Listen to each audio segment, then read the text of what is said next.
Hello, everybody. Welcome to the stream. For some reason, the ring light has no power in it, so I'll be 1 second. I need to fix it.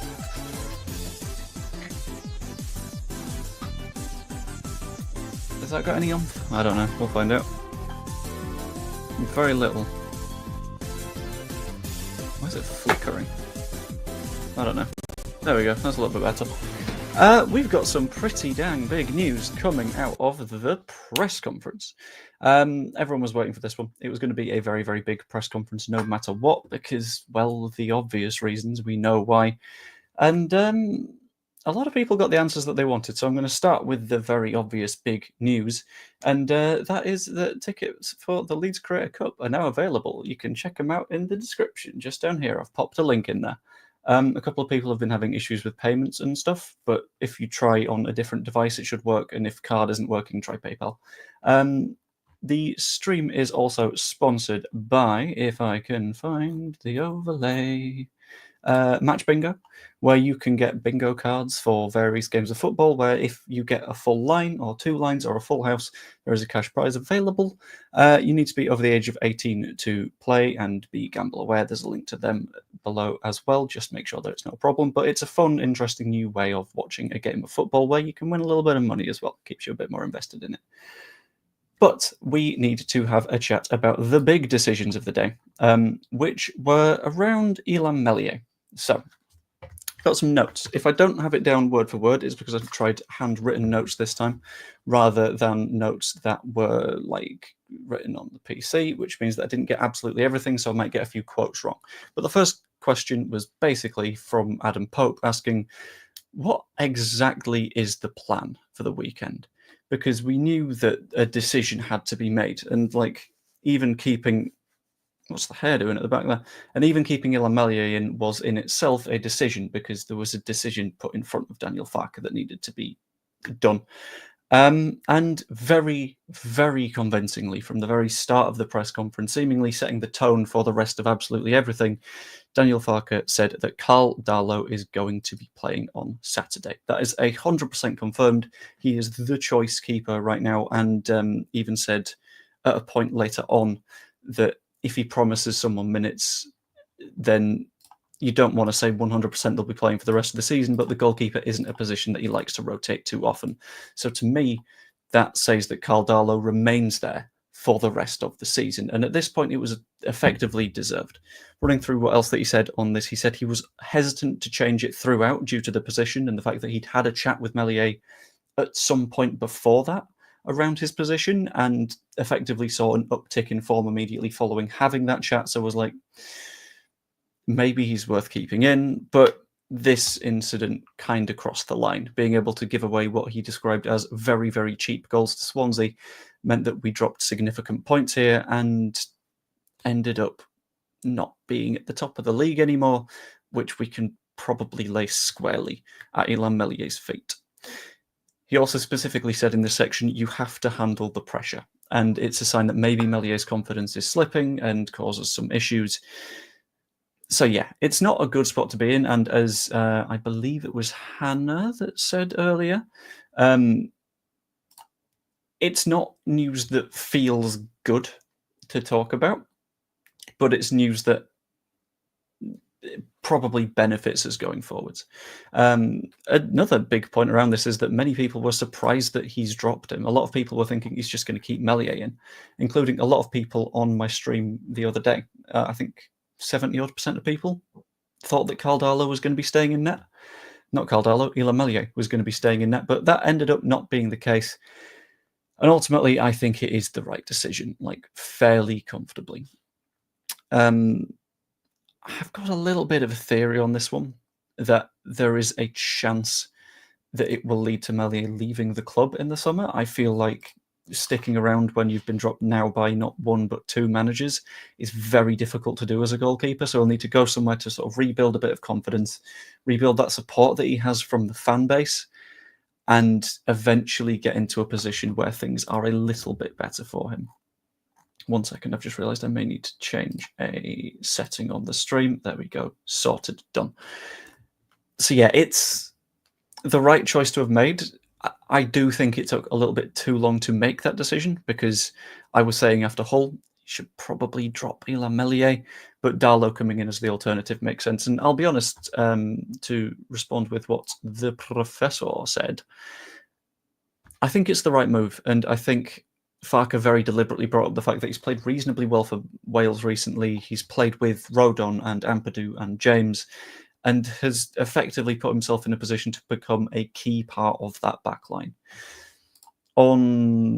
This was not the one I was meaning to click, but I'll cover that in a minute. I'll star it. On this, I think he's sticks with Darlow for the rest of the season. He's very deliberately said that he doesn't change that position often, and would have to be basically forced into it. So that, in my opinion, says that Darlow stays there for the rest of the season, unless he gets sent off or is somehow significantly worse. When it comes to the rest of the team, we're going to have to take a quick look at the next little bit of news, which was surrounding the availability. So no new injuries. Vober and Pat, I believe, are still out. I don't think they're really in contention, and if they are, it will be right at the end of the season with like 2 or 3 games left. So that hope of a Pat Bamford last-minute winner against Plymouth to send us up is not looking super likely. Ideally, that's against Bristol, so we can do it at home, but who knows? Beyond that, no new injuries. Were looking pretty much okay. But he was also asked whether Nonto is in the right condition to start. I'm jumping about the presser from question at this point, just because these things sort of make sense together. He said that he is fairly happy with what the last match meant for fitness. Now, to be completely clear and completely fair, this is not being happy with the situation that Leeds are in right now around the goalkeeper and that causing issues, not even a little bit. But happy around the fact that Firpo and Tanaka and Nonto are now 100% available for selection. They've got a little bit more time in the legs, a little bit more comfy, a little bit more cozy, which is very, very nice. And he said, because this question was specifically about Willie Nonto and whether he's ready to start, he specifically said that he's completely ready to go, which is a spot you want to be in, which for me says that everyone in the squad is, unlike last week where you'd say, well, Firpo probably can't start, Tanaka probably can't start. We're now in a spot where everyone can just go, which is nice. It's a good spot to be in. It's nice and comfortable. To cover this, going with a very, very, very quick roundup for Discourse of Peacocks being Evie. Go and subscribe if you haven't. MESLIER has been dropped for Carl Darlow, which I think is probably the right move. Definitely the right move, let's be honest. Everyone is fit that was fit for the last match. Vober and Pat are still in training. We don't know whether they're going to be match fit and available, but I somewhat doubt it. And then we've got a few more bits to discuss, including his discussion on the 100% convinced that we will go up lane, in the same way that I'm 100% convinced that you should like this stream. It really helps the video to get pushed out a little bit after the fact, and there are significantly more people here than usual, which is really, really nice and much appreciated. So if you could pop a like on it, maybe I'll do a few more of these in the future. We'll have to find out. But on the 100% line, specifically, he said he's 100% convinced we will be in the Premier League next season. So, the way that this was framed by whichever journalist asked it, it might have been Graham, was what do players think about that line, which is a completely fair question to ask, because as lines to ask go, it's a biggie to say that you're 100% convinced that we will be in the Premier League next season. Specifically, he said that he's not asked the players their view on the statement, because it would be a weird thing to ask, and it feels like no one's come to him about it either. But he did go a little bit further into detail. So he said he's not nervous at all, and rather than just talking about the line where he asked if he's 100% convinced that Leeds will be in the Premier League next season, he didn't just discuss the line. No. He repeated it. He said again, he is 100% convinced that Leeds United will be in the Premier League next season. And I will be honest, I kind of like that he's attached himself to this line, because it means that no matter what, like the amount of people that are saying things like, I'm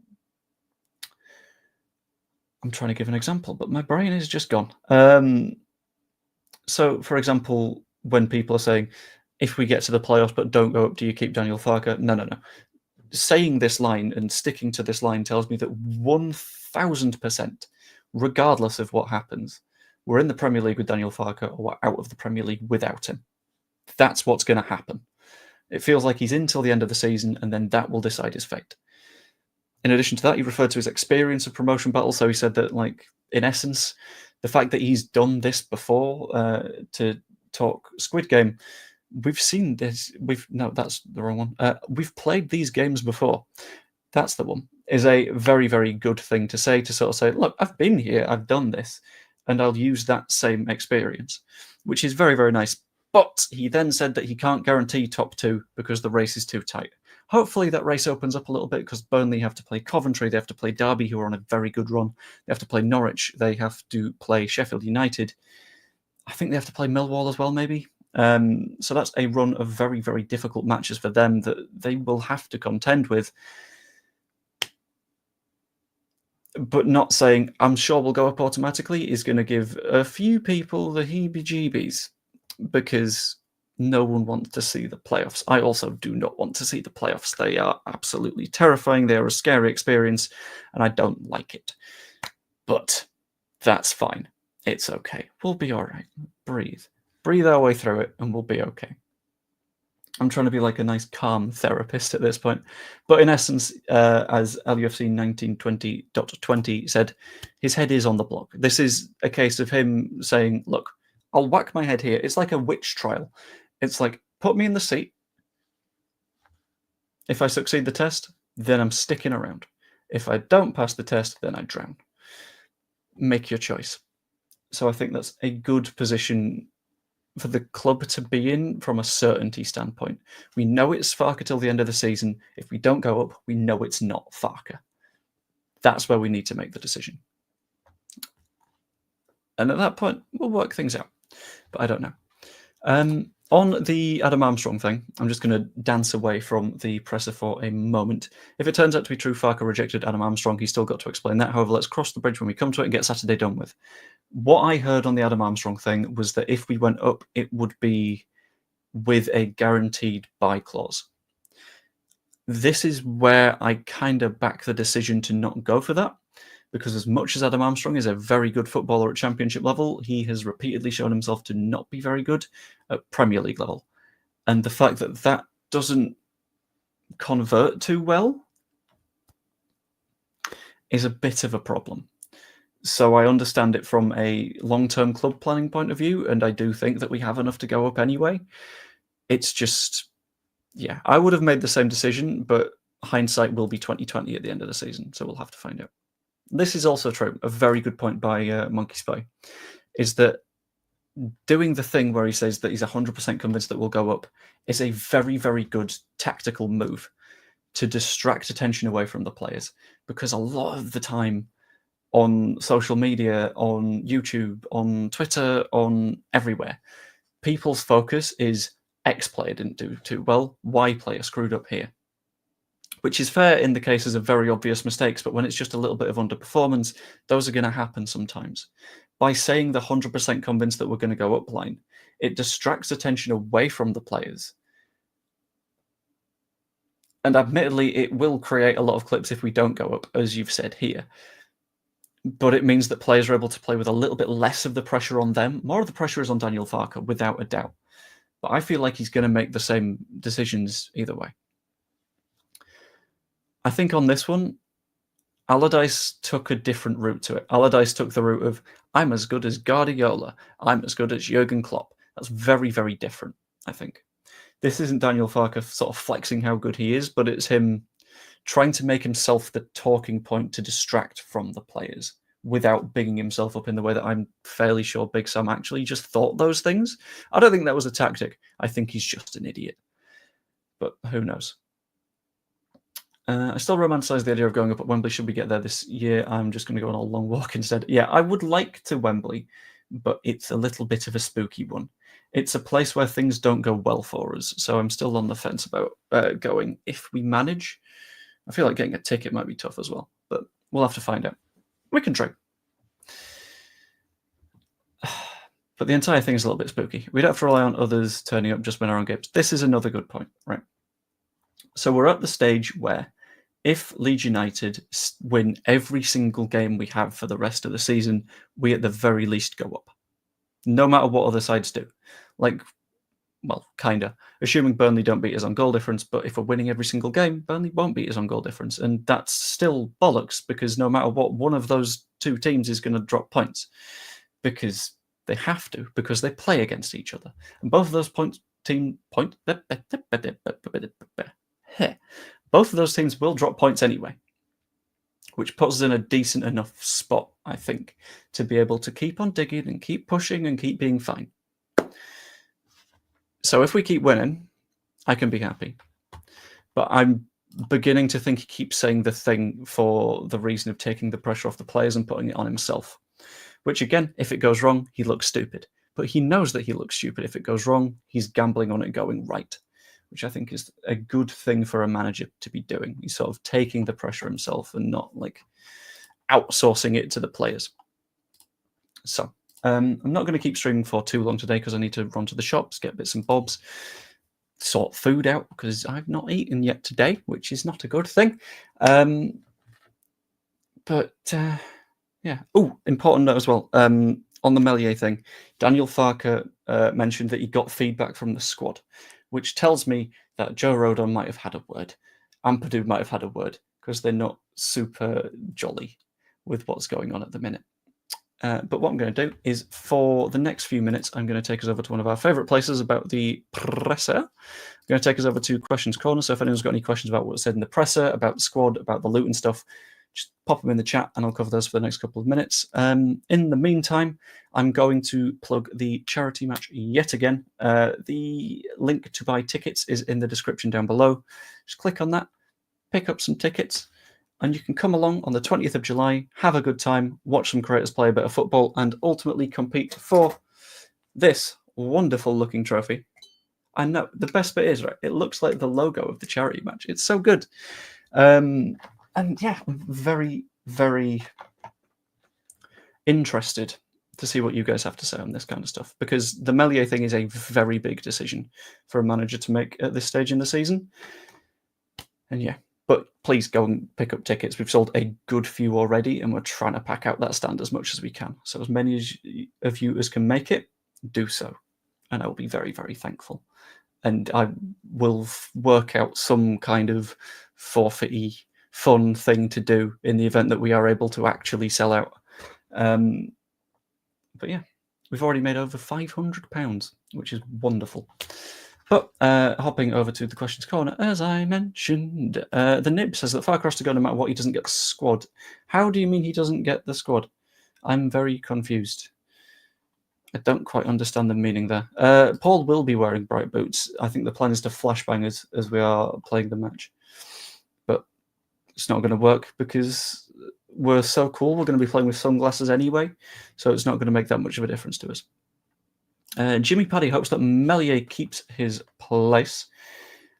I don't know about that. Even I'm in a position where I'm like, Eli MESLIER probably doesn't start at this stage because it doesn't particularly work. Hannah says that she's been hiding under a rock since Saturday, ignoring all forms of Leeds-related social media. Will I have to do it again this weekend? I don't think so. I think the parallel that I've been drawing here is with the promotion season, when we went up under Marcelo Bielsa.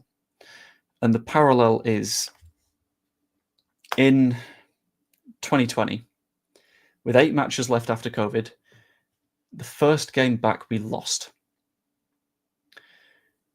But then we won the vast majority of the remainder, and we managed to win the league by a comfortable margin. And it is a stronger league than it was at that point, fair enough, with Sheffield United and Burnley both keeping pace. But I think this will be the kick up the arse that we need to get us to that point, which is nice. I think having that little bit of more oomph and that little twinge of doing better is what we will need. That bit of energy, that bit of confidence that MESLIER isn't in the net either, is also quite good. And I think that we make it. I think we beat Luton.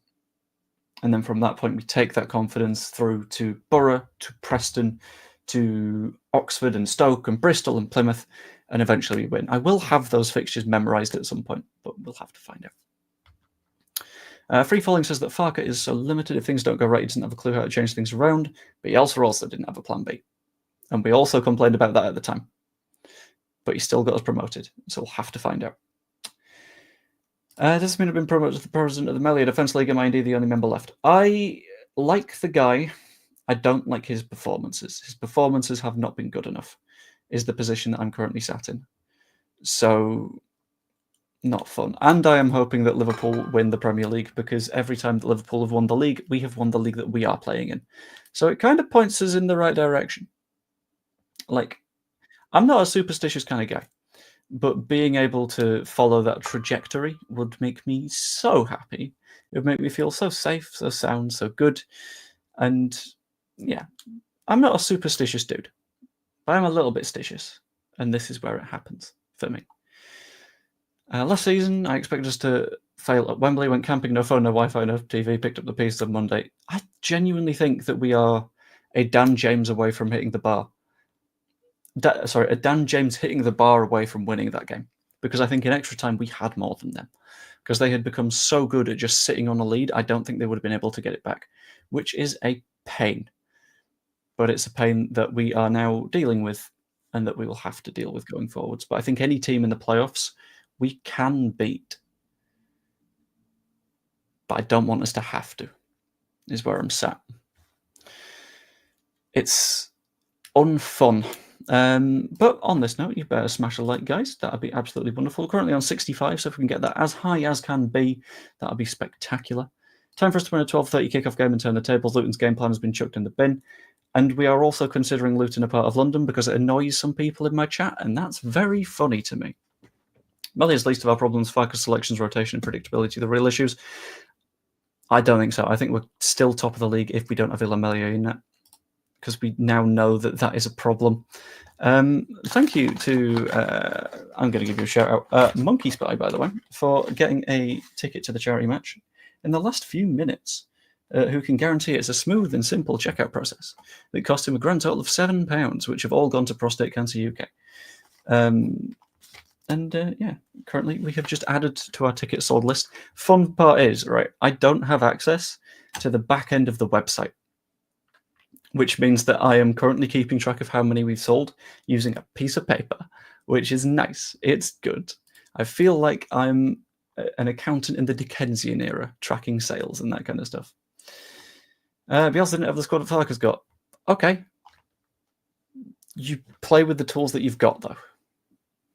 And with the tools that he's gotten us to a better position. Let's keep that one in mind in terms of pure points. You can't pick who you're against in the league, which is a little bit of a shame. I think we've got to be optimistic. If not, what have we got? Yeah, I'm sticking with optimism. I like a bit of optimism, especially as a football fan, because if you don't have optimism, then you're just sort of stuck circling the plug hole, and all the sense of fun goes out of it for you. We'll never win playoffs as long as I have a hole in my rear. Jesus. Farke selects MESLIER. He doesn't, though. He's just said he selects Darlow. So, ha ha ha ha. At Wembley, we're an Ampadu mistake and an Adam Armstrong goal away from promotion. Yeah. We should have gone up. But we didn't. But we will this time. Will there be a prostate exam booth during the charity football event? Probably not. But there'll be a bunch of leaflets, which I currently have in my room down there. I'll probably order a few more, depending on how many people it looks like we're going to get. But as many people as possible being able to come would be spectacular. On that note, I need to get some more tickets for sponsors and things like that, so I will sort that one out myself as well. Our attacking options have mentioned the problem with Farke is he hasn't got it in him to change the system, still backing us to go up. I'm also backing us to go up, and I think we will change things at some point soon. We'll do two more quick questions. So Andy has asked, what total are you aiming for in charity donations? Have you explored all corporates? I don't have a total in mind. The total is as high as we can get it. Since all of the money is going, this being from tickets and donations directly, all of that is going to Prostate Cancer UK, and we've got a decent number in already. Any corporate donations that don't go to covering costs are also going to go into the pot. So we will be having a bit of fun with that one, which is nice. He was in the EFL Team of the Year. Yes, that one wasn't a lie. That one is an actual thing that happened, which again is confusing, but it did go on. Do you think he's made the right call to announce it now about Darlow starting? I think so. I think it is a good idea to bring a bit of confidence to the fan base, because if not, I imagine people would have been absolutely bricking it on Saturday morning. And I think bringing a little bit of confidence from a pure PR perspective is definitely the right move. Makes things feel a little bit more solid in the fan base, which is a good thing. Like, let's be honest here. One thing Joel plays is not use all doing well away from Farke. That tells the story. Like who? Because your examples will be Schmidt, who has played 2 games in total for Switzerland against not very good sides. Ramazani, who has not played away from Daniel Farke. Nonto, who's played for Italy's under-21s, which is, again, under-21 side with not great opposition. Like, he's visibly improved the likes of Dan James. And Ampadu was repeatedly relegated before he came here.